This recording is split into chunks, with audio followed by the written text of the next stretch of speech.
Yosemite. Welcome to a land of granite monoliths, carved by eons of glacial artistry, to a place where cascading waterfalls plunge thousands of feet to peaceful valley floors, where giant sequoia trees, centuries old, seem to actually touch the sky, and where idyllic meadows and wide placid streams beckon visitors from near and far.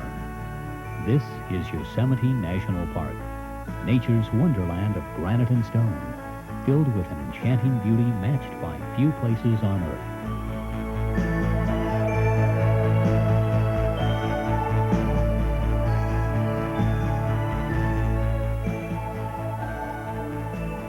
On this Rand McNally video trip, we'll journey throughout Yosemite and discover its many natural attractions, from the valley floor to the far reaches of the backcountry.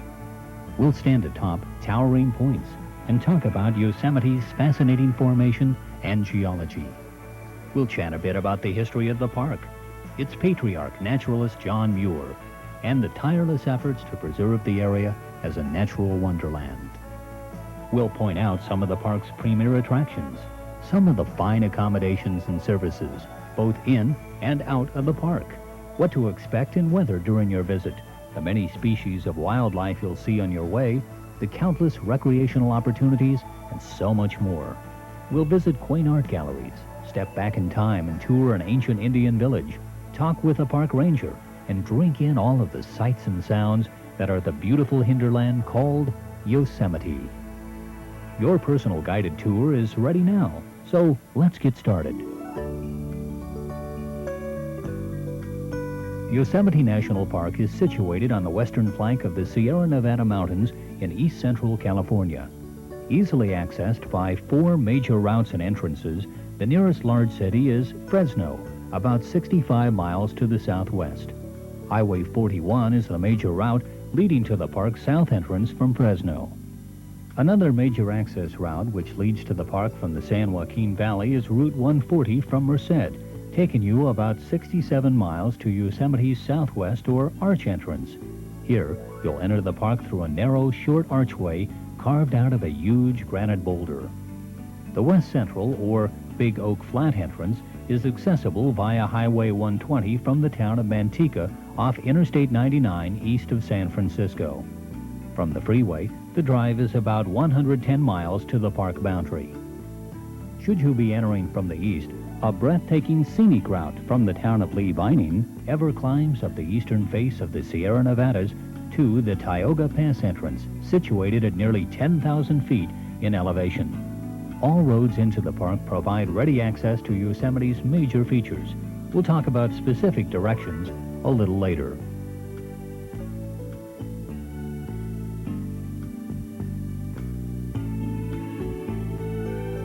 Yosemite National Park, a naturally formed architectural masterpiece, encompasses 1,189 square miles and is bigger than the state of Rhode Island. Within its boundaries lie the remnants of one of the most monumental glacial carvings of stone and granite, geological sedimentation, and erosion ever seen on this planet.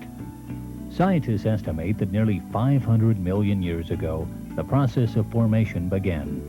At that time, the Sierra Nevada region hovered beneath an ancient sea.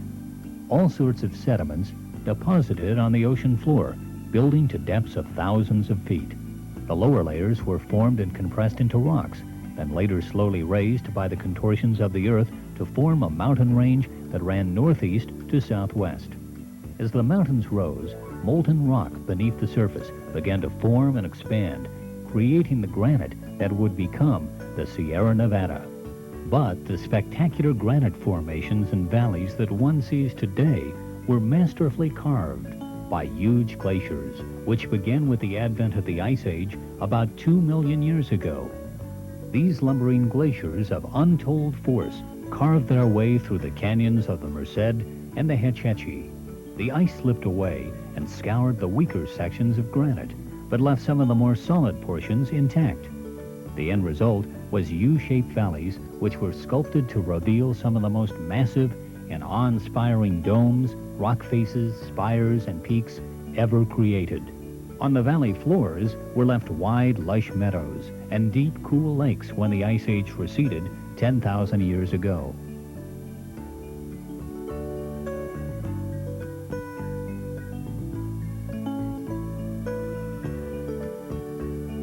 Another amazing aspect of Yosemite is that there are 5 major life zones within its boundaries. Here, a visitor can stand in a grove of live oaks and chaparral at 2,000 feet in country that looks very much like the foothills of northern Mexico. Called the Upper Sonoran Zone, this special environment has an intriguing beauty all its own. On the other end of Yosemite scale is the Arctic Alpine Zone, situated from 11,000 to 13,000 plus feet, where the adventurist can gaze upon lofty mountain peaks and serene alpine valleys that look very much like they could be found in the Alaskan backcountry. Situated in between are yet 3 other life zones with distinct environments that are just as invigorating. The Transition Zone, which ranges from approximately 3,000 to 7,000 feet, is a peaceful place where the wind whispers through stands of ponderosa and yellow pine trees, where lush meadows and wildflowers carpet the forest floor, and where sleek Sierra mule deer rest in the shadows of incense cedar and big-leaf maple. Rising yet again up to 9,000 feet, we find ourselves in the Canadian life zone of Yosemite. Following its namesake, this is a zone where the air is thin yet clear, where the Jeffrey pine and golden aspen of the fall paint a landscape unparalleled by few other mountain retreats. Here, cool groves of red fir and dainty subalpine plants provide the backdrop for a place of refreshment and renewal. And if that isn't enough, one can step even higher to 11,000 feet or so through another of Yosemite's realms, the Hudsonian Zone. This is timberline country, where the earth turns to shale and stone, where the whitebark pine somehow finds life in the crevice of a boulder, and where man is but a seasonal visitor. Yes, all of these special niches can be found within the confines of Yosemite. As naturalist John Muir once wrote, "Never before have I seen so glorious a landscape, so boundless an affluence of sublime mountain beauty."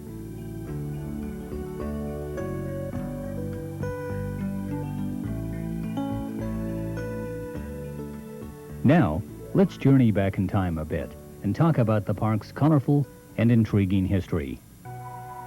People came upon the Yosemite scene about 4,500 years ago, according to historians.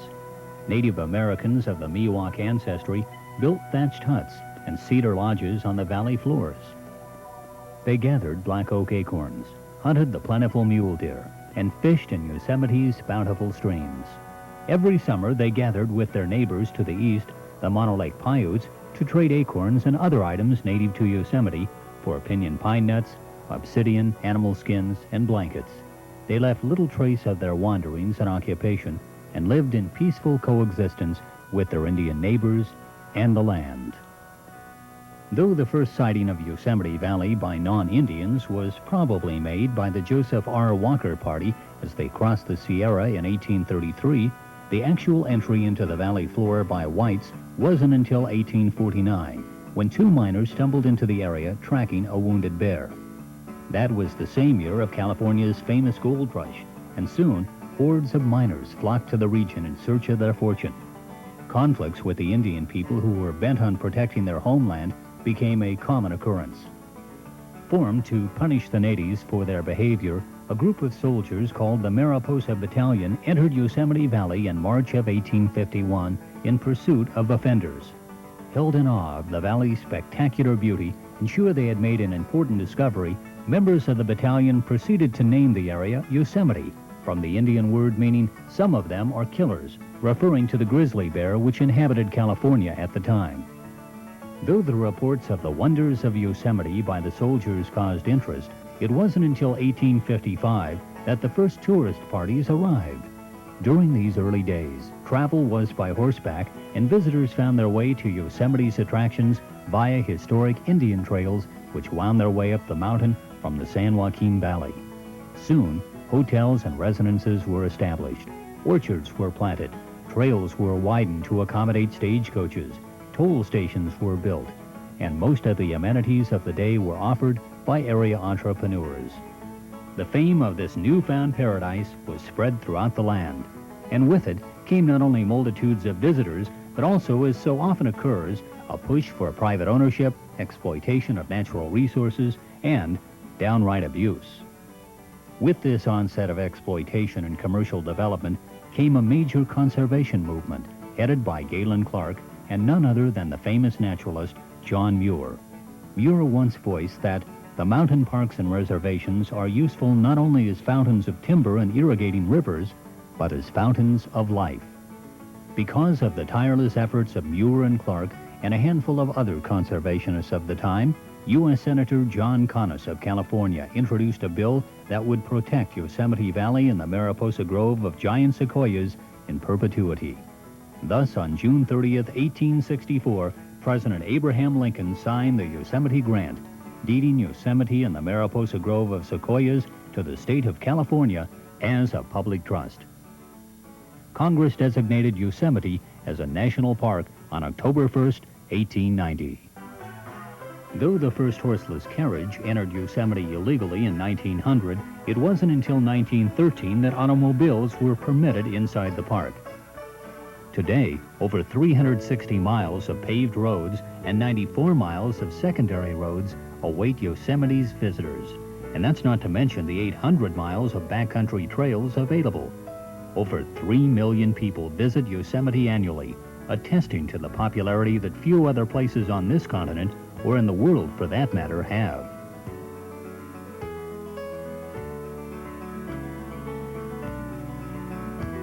Yosemite National Park can be divided into 6 major areas: the Big Valleys, Glacier Point Country, Wawona, the giant sequoia groves, Tuolumne Meadows and the High Country, and the backcountry of the High Sierras.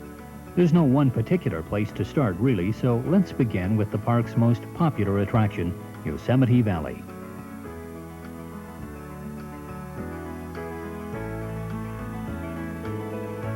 It's probably a good idea to stop first in Yosemite Village at the Valley Visitor Center and pick up some information that will help us make our stay more safe and enjoyable.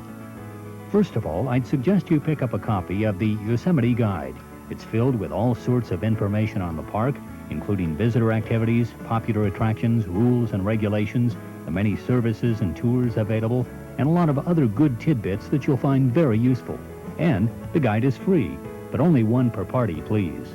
Also at the Visitor Center, you'll find maps, pamphlets, a listing of cultural and nature activities, a widescreen slide orientation program, not to mention a fine selection of books and other aids to help you in your trip planning. And right next door, I'm sure you'll want to visit the Museum Gallery.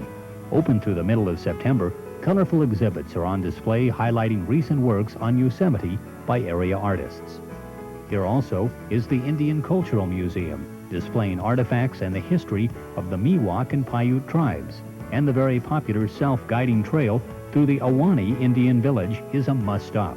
Here, step back into the past as the trail reveals the very authentic-looking lodges and dwellings of a reconstructed Miwok Paiute village, appearing very much like it would centuries ago. Another popular attraction in the area is the self-guiding nature trail, which explores the ecological changes which affect Yosemite with the passage of time. Trail pamphlets may be picked up at the trailhead sign or at the Valley Visitor Center.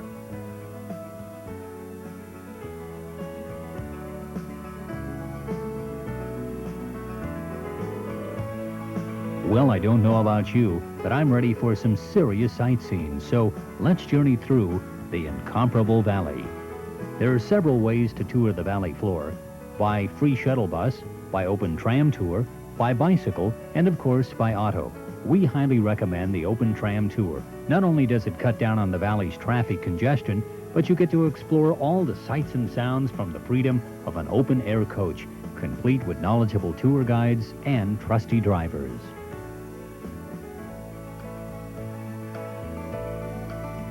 Yosemite Valley is home to most of the big domes, cliffs, rock faces, and waterfalls in the park. Starting at the Visitor Center and traveling west for about a half a mile, we reach the parking lot and trailhead to Lower Yosemite Falls. It's a short 1/4 mile walk to the base of the falls, and well worth the effort. There are actually 2 falls here, really, the upper and lower. The upper fall drops 1,430 feet, separated by a middle cascade of 675 feet, and followed by the lower fall, which drops 320 feet. Combined, this cascading giant drops 2,425 feet, making it the highest fall in all of North America. The most spectacular displays of cascading water can be seen in the spring and early summer, when runoff is the highest. As we travel further west through the valley, one can't help but be impressed by the beautiful, placid waters of the Merced River and the wide, lush meadows that adjoin its banks. Here, you are likely to run across the Sierra mule deer feeding at streamside. But remember, we're visitors here, so keep your distance.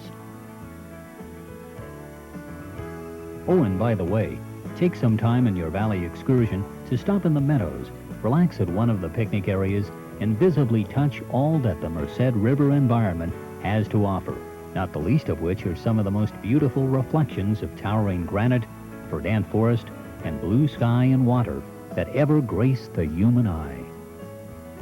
Traveling now about 3.5 miles from the visitor center, we come upon truly an incredible sight, El Capitan, the Spanish word for the chief. This mammoth feature is the largest single granite rock on Earth, spanning nearly 4,000 feet from base to summit. Rock climbers travel here from throughout the world to test their skills on the face of El Capitan. If you have a good set of binoculars, you're likely to see them scaling their way inch by precious inch up the sheer wall. As we make our loop around the valley floor now, we want to travel just a few miles west of El Capitan and turn left on the short road that leads us back to Highway 41 and the main artery that heads back to the village. Right near this intersection is the parking lot and trail to Bridal Veil Fall. Called Pahono by the Awanichi Indians, which means spirit of the puffing wind, Bridal Veil Fall plunges 620 feet from the rim above and is one of Yosemite's most famous attractions. In the afternoon, rainbows from the spray of the fall may be seen from the east end of the Wawona Tunnel. And speaking of this location, Tunnel View provides one of the most spectacular views of Yosemite Valley. Once you stand here, you'll readily see why it is one of the most photographed vistas in the world. Besides good views of El Capitan, Sentinel Rock, and the valley floor, you'll also get a bird's eye view of Cathedral Rocks.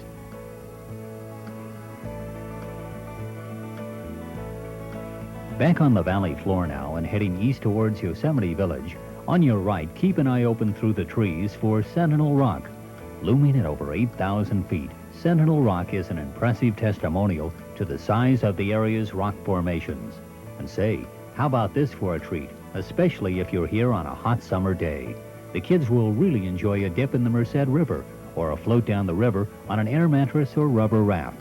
A popular stop for this activity is below the arched rock bridge north of Curry Village. Be sure to take the life preservers along if you plan to be near the deeper holes. Our tour of Yosemite Valley wouldn't be complete without visiting the famed Mirror Lake.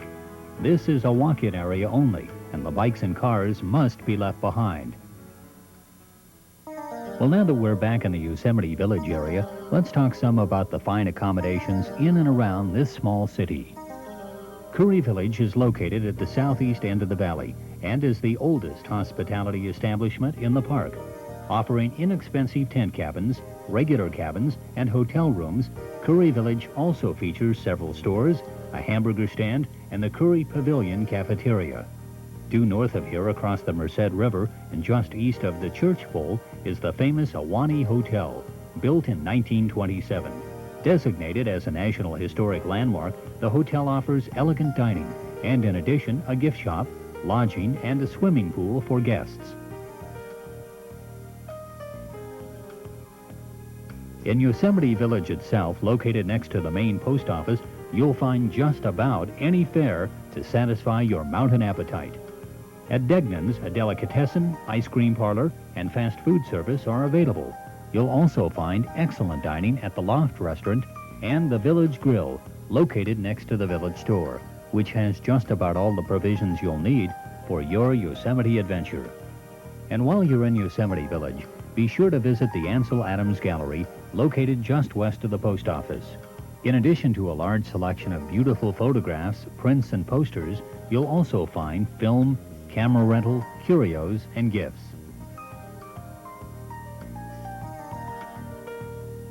The hub of the valley's activity is Yosemite Lodge, located west of the village near the Lower Falls parking lot. This is one of the main starting points for the open tram tours and bus tours that are so popular on the valley floor. In the lodge area, you'll find a full-service cafeteria with outdoor dining, a post office, restaurants, gift and Indian shops, and of course, various types of lodging. And in the lodge area, you'll find a bike rental shop. Here is your opportunity to get off the crowded roads and tour Yosemite literally by the seat of your pants.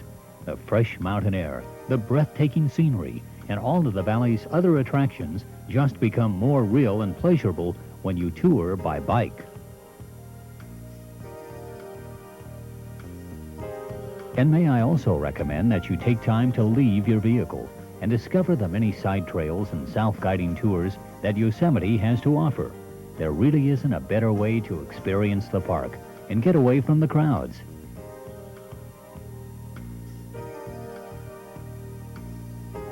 Let's journey out of Yosemite Valley now, go north of the Big Oak Flat entrance about 18 miles on the Mather Road, and suddenly we enter Yosemite's other main glacial valley, Hetch Hetchy. Though it is off the beaten track, the peaceful waters of Hetch Hetchy Reservoir, backed up by the O'Shaughnessy Dam, is a visitor's delight. Our video trip of Yosemite just has to include some time to walk out the short trail to Glacier Point. Here you'll witness one of the most commanding views of mountain scenery in the world. The word awe-inspiring just had to be invented here. From this lofty vantage point, you'll witness a nearly all-encompassing panorama, from the vast mountain ranges and peaks of the High Sierra to a literally dizzying view of the valley floor, situated 3,214 distant feet below.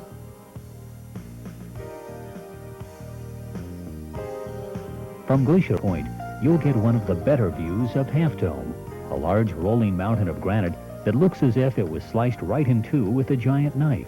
Half Dome used to be called South Dome, but popular demand changed its name about 1920, and it's been called Half Dome ever since. Here we're at 7,214 feet above the level of the sea, and Yosemite Valley is almost an even 4,000 feet. So the vertical drop from here is 3,214 feet. One of the most commonly done and more beautiful hikes in the park is what they call the Panorama Trail, and it goes from Glacier Point over to the top of Nevada Falls and Vernal Falls and down to Yosemite Valley. I've been here 17 summers, and I've never gotten tired of the view. Glacier Point is easily accessed by taking the well-marked road east of Shinhua Pin off Highway 41, 16 miles to the main parking lot.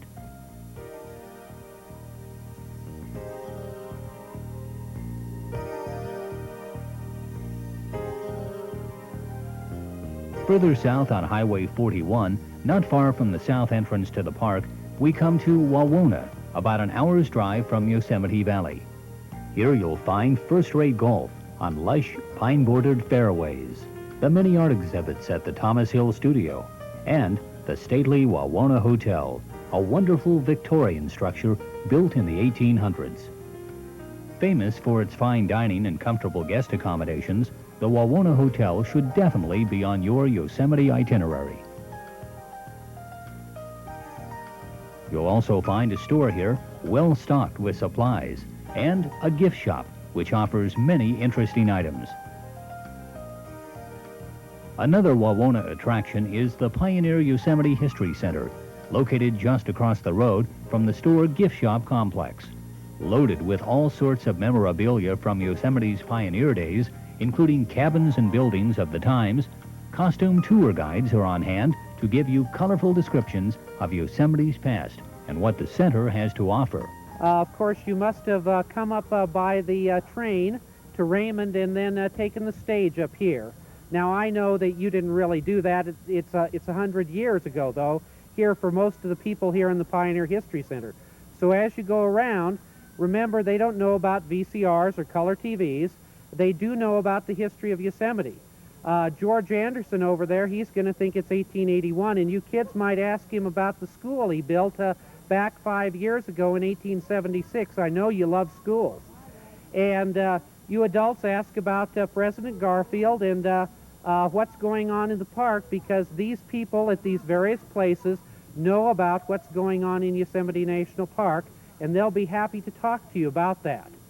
The other buildings are going around the Hodgson cabin in 1889, and of course cavalry in 1905, Ranger Patrol in about 1914, and in 1915 the Wells Fargo office.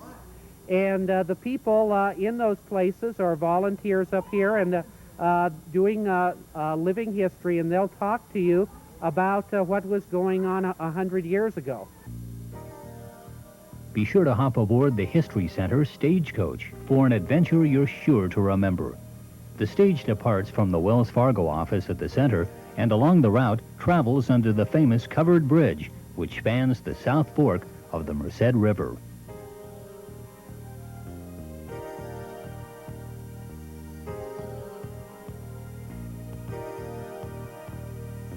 Without a doubt, one of Yosemite's main claims to fame is the Mariposa Grove of giant sequoias, just a short drive south of Wawona and located a few miles east of the park's south entrance. My name is Lisa Myers, and I'm an interpreter here in the Mariposa Grove of giant sequoias. These are the largest living things in the world in terms of volume and mass. And here in the Mariposa Grove, we happen to have the oldest living sequoia in the world. The grizzly giant is estimated to be 2,700 years old. We have other special trees that people often ask for, like the Wawona Tunnel Tree. Many of you perhaps have driven through the Wawona Tunnel Tree. That was up until about 1968. In the winter thereafter, it fell on the ground, and you can still see it today, but you can no longer drive through it. There is another tunnel tree, the California Tunnel Tree, located very close to the grizzly giant. Many people ask why the giant sequoias can get to be so old, and we believe it's because of a chemical called tannin or tannic acid, which gives the trees the reddish color and acts as a natural preservative, keeps things like insects, diseases, and fires out of the tree to an extent. The major cause of death for the giant sequoias is toppling over. For a tree that stands almost 300 feet tall, it has roots that seldom go deeper than 6 feet underneath the ground, yet they can spread out about 150 feet in all directions. You're in a unique place in the world because giant sequoias only grow naturally in 75 different pockets or groves along the western slope of the Sierra Nevada here in California. Here in Yosemite, there are 3 groves of giant sequoias, and the Mariposa Grove is the largest. The Tuolumne and the Merced Groves are located in the northwest part of Yosemite National Park. A well-marked foot trail, which includes 2 side nature trails, leads you beneath these towering giants. And interpretive signs tell you a bit about the history of the more prominent trees in the park. You can also tour the grove with a ranger or see its wonders from an open tour tram. Tickets are available at the tram boarding area near the gift shop.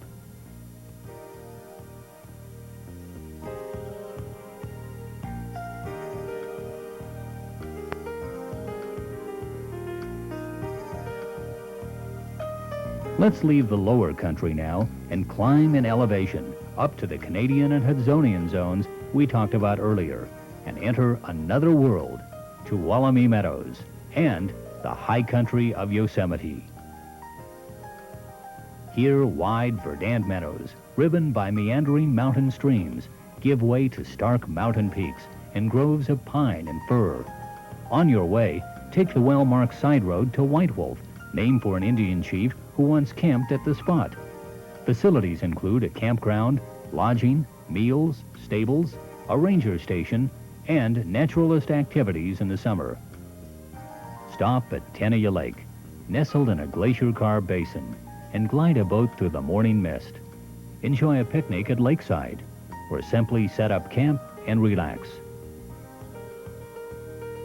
And we'll also want to drive on into the Tuolumne Meadows Visitor Center and find out what's going on in the area.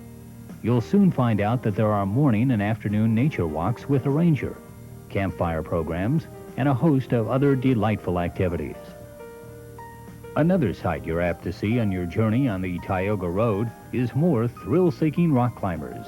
Stand back and watch as these daring souls scale the smooth granite faces of Yosemite's high reaches.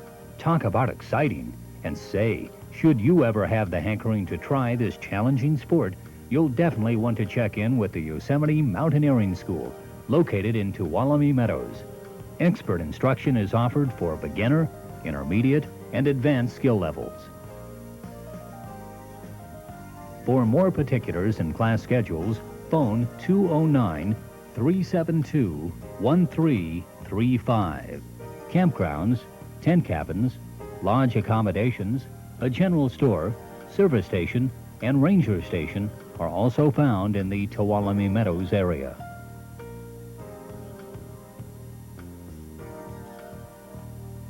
Tuolumne Meadows is also the gateway to the High Sierra Wilderness, truly the crown jewel of Yosemite.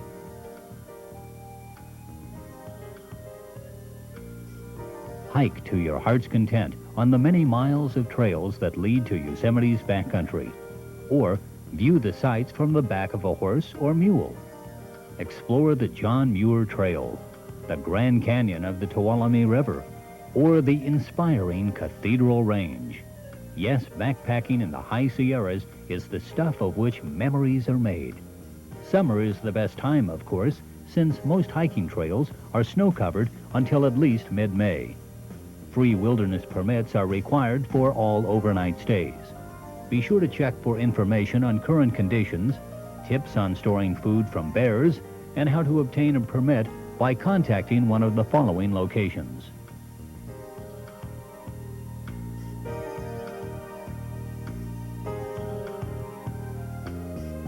Permits may be obtained in person up to 24 hours in advance and are not required for day hiking. Detailed maps and hiking guides are available for purchase at park visitor centers and gift shops. A list of available maps and other publications may be obtained by writing to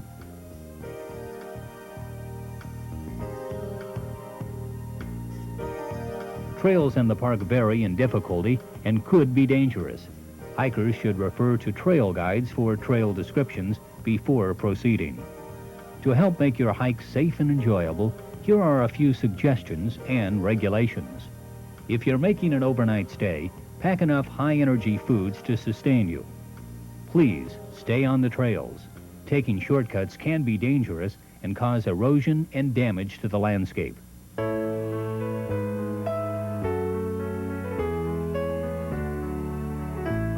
Another exciting way to visit Yosemite is by horseback.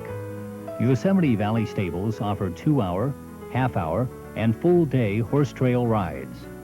Mount your faithful steed and be guided by an experienced wrangler to Yosemite Valley's attractions or backcountry locations.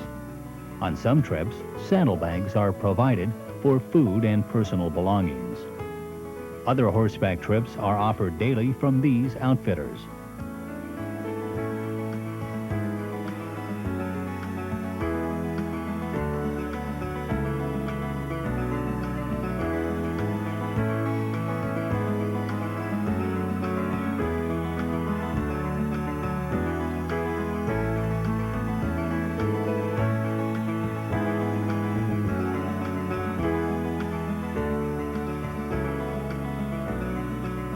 A little word of caution to all bicycle enthusiasts. Cycling is allowed only on established bikeways and roads open to private vehicles.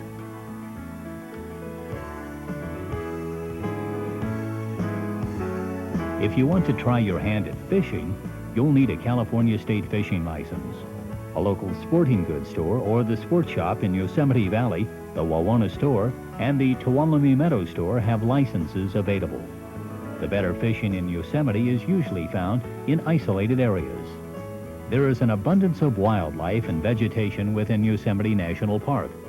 We have several types of wildlife in the park, namely deer, squirrel, small types of animals. The big type of animals would include bighorn sheep and deer. Particularly with the deer, that becomes a problem with the visitor, in that the deer have had such an involvement with the human population that they've almost come to the point of becoming domesticated. Along with that, there have been some confrontations between the deer and the human, whereas the human tries to feed the deer and pet the deer is not really all that domesticated. He still has some wild side to him, and they react on the fear of the human coming towards them, and we have again had injuries because of that. The deer is mainly reacting out of fear and self-preservation. We ask people not to feed the deer and not to approach the deer because of these problems that we've had.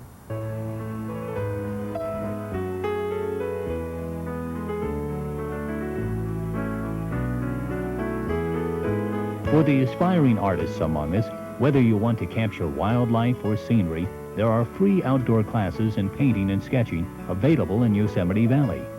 You'll find class schedules and other details available at the Art Activity Center next to the main post office. Camping in Yosemite is sure to be a treat for the whole family. There are 825 campsites in Yosemite Valley, 947 campsites along the Tioga and Bago Flat Roads, and 210 campsites in the Glacier Point, Wawona areas. Many campgrounds are open on a first-come, first-served basis. Wawona, Hodgdon Meadows, and 2 valley campgrounds are open all year, while the remainder are open spring to fall. Remember, there are some Yosemite campgrounds that require reservations. For further information and reservations, contact the following. For recorded Ticketron information, call 213-642-4242. Reservations cannot be made by phone. And there are 5 permanent summer High Sierra camps that provide just about all the backcountry amenities. For any of the 5 High Sierra camps, reservations can be made by writing to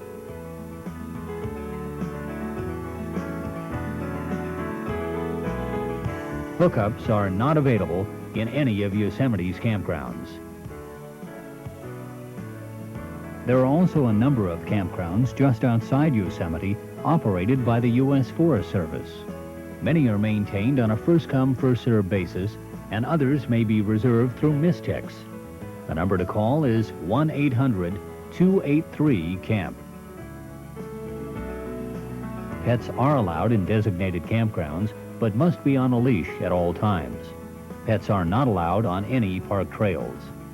A 10-stall open-air kennel is maintained at the Yosemite stables in the summer, where dogs larger than 10 pounds can be boarded. At Yosemite, you'll find many public services. Laundry facilities are available at Housekeeping Camp from spring through fall. There is postal service available at the post offices in Yosemite Village, at Yosemite Lodge, and Wawona. For emergencies in the park, the widespread 911 number is available from public telephones and from hotel rooms. No coins are needed in payphones for this number. Mass and other religious services are held at various locations throughout the park and surrounding communities. Consult your Yosemite guide for details. Yosemite has its own medical and dental care facilities located on the Ahwahnee Hotel Road near Yosemite Village. 24-hour emergency care is available. For those who are disabled, there is a complimentary list of facilities and services obtainable at any park visitor center. Mountain lodging is at its best in Yosemite, and there are plenty of facilities available in the park. Comfortable accommodations are available at Yosemite Park Lodge, Camp Curry, the Wawona Hotel, Tuolumne Meadows Lodge, White Wolf Lodge, and the Ahwahnee Hotel. For more information and reservations, contact the following. There is a complimentary shuttle bus system that conveniently loops through the east end of Yosemite Valley. It makes regular stops at hotels, stores, the horse stables, the Valley Visitor Center, bike rental shops, popular trailheads, and other attractions. Buses operate daily out of Wawona as well. Touring Yosemite by bus is another popular travel option. You can choose one of Yosemite's sightseeing tours and travel the park in pure comfort.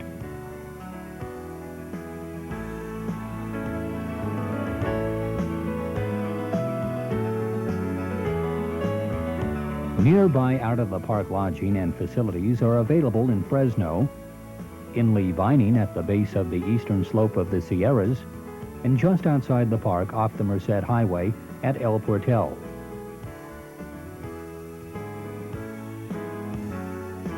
You'll find most necessary goods and services within an hour or so's drive of the park boundary. If you visit the park in the summer, expect warm and dry conditions for the most part. Temperatures can reach up to 100 degrees in July and August in Yosemite Valley, for example. Average summer temperatures range from highs in the 80s to lows in the 40s and 50s. Keep in mind, though, that temperatures can be cool in the high reaches of the park at any time of year, and thunderstorms are not uncommon. Though summer is the season that receives the bulk of Yosemite's annual visitation, I'd personally recommend a spring or fall visit. For one thing, the park's many attractions won't be as crowded, and for another, in the spring, for example, where temperatures range from lows in the 30s to highs of 65 degrees and above, the diversified flora is lush and green. In the fall, though, temperatures can be cooler. The crisp, clean mountain air, coupled with the many red and golden hues of autumn foliage, adds a new dimension to your Yosemite visit.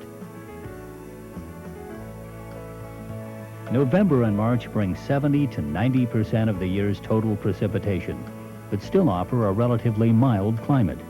The first snows are usually light, with increasing snowpack as winter progresses and elevation increases. Winter highs range in the 40s and 50s and lows in the 20s and 30s. The quiet beauty of Yosemite in the winter offers a special experience. There is skiing at Badger Pass. For more information on special events, call Yosemite Winter Hotline at 209-454-2000. Keep in mind that much of Yosemite is open year-round. While the crystal clear and icy cold water found in the mountain streams in many national parks may seem inviting to drink, don't do it. You'll see animals drinking the water, but humans must take several precautions. Drinking untreated natural water can result in a severe intestinal disorder called giardiasis. It can affect your dog or cat if you are traveling with house pets.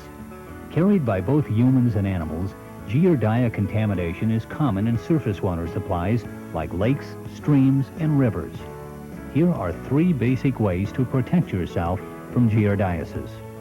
The most effective protection is to carry your own water from a known safe drinking water supply. The next most effective method is to boil water obtained locally for at least a minute at low altitudes and 3 to 5 minutes at high altitudes. And the least effective method is to filter the water with a high-quality filter that can remove particles as small as 1 micron. A moderate entrance fee for Yosemite National Park is charged for all motor vehicles entering the park. This entrance permit is good for 7 days. Persons entering by foot, bicycle, or bus are also charged a fee for a 7-day entrance permit. For travelers who may be visiting 1 or more parks or other recreational areas during the year, there are 4 special annual and lifetime passes available. The Golden Eagle Pass is an annual entrance pass to all national parks, monuments, historic sites, recreational areas, and wildlife refuges that charge fees. The Golden Age Passport is a lifetime entrance pass to all of the same facilities for people who are 62 years of age or older. The passport also provides a 50% discount on federal use fees inside the facilities. It does not cover other fees charged inside the park. The Golden Access Passport is a similar lifetime entrance pass for those who are blind or permanently disabled. This passport is also good for a 50% discount on federal use fees, but does not cover other fees charged inside the park. The annual pass and lifetime passports can be purchased by mail or in person from most National Park Service and U.S. Fish and Wildlife Service offices or facilities. Individual national parks, monuments, historic sites, and recreational areas sell an annual Parks Pass which permits unlimited entry to the specific facility. These passes can be purchased by mail or in person at the National Park facility in which you are interested. Yosemite. It's a marvelous wonderland of granite, stone, and water, tucked away in a setting unlike any other. It's a place where mammoth granite monuments with a variety of wonderful shapes and hues continue to inspire and cause wonder. And this is the home to the largest living things known to man, the stately giant sequoias, found in no other region of the world. Yosemite is just waiting for you to personally come, savor, and enjoy.